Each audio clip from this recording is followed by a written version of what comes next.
সাদিক না ভাই অবশ্যই একজন মানবিক মানুষ। আমার কাছে পার্সোনালি ভাইকে খুবই ভালো লাগে, ওনার সাথে আমার কথাবার্তা হয়েছে। তো ভাই খুবই শিক্ষার্থী বান্ধব একজন মানুষ আর কি। আপনি কি মনে করেন যে আসলে সে ভিপি যদি নির্বাচিত হয় তাহলে সে আসলেই ডাকসুর জন্য কল্যাণকর কোনো কিছু করবে?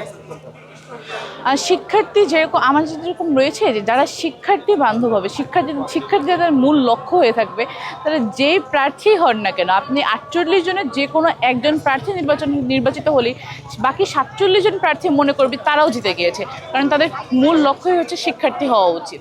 আচ্ছা, আপনি যদি নির্বাচিত হন তাহলে হিজাবি নারীদেরকে কি স্কুল মানে ইউনিভার্সিটি থেকে বের করে দিবেন? এখানে হিজাবি হিজাবি যারা সংরক্ষিত ধর্মীয় যারা অনুশাসন মেনে চলে, অবশ্যই এটা তাদেরকে সর্বোচ্চ অবশ্যই সম্মান দিবেন নাকি? সর্বোচ্চ, সবাই সর্বোচ্চ সম্মানের অধিকারী। যে হিজাব করে, যে অন্যান্য ধর্মের যে যে এক লিবারেল মাইন্ডের, সবাই সম্মানের অধিকারী, সমান সম্মানের অধিকারী। এখানে কোনো কোনো কারো কোনো পোশাক বা কারো কোনো ধর্ম বর্ণ কোনো কিছু দেখি তাদেরকে অধিকার থেকে বঞ্চিত করা হবে না। ধন্যবাদ।